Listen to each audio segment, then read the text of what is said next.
હર હર મહાદેવ મિત્રો, આજે છે બીજું નોરતું. મા દુર્ગાનું બીજું સ્વરૂપ એટલે બ્રહ્મચારિણી.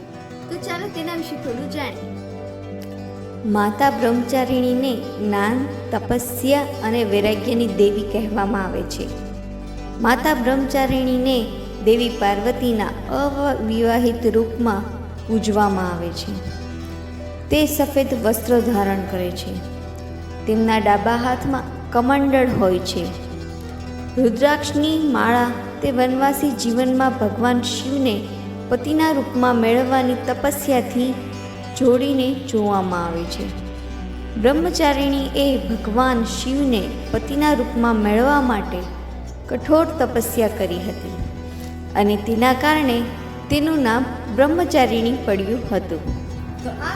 નવરાત્રિના બીજા દિવસે દેવીના આ રૂપની પૂજા થાય છે. તો પ્લીઝ લાઈક, કમેન્ટ અને શેર કરવાનું ભૂલતા નહીં. મળીએ હવે નેક્સ્ટ વિડીયોમાં.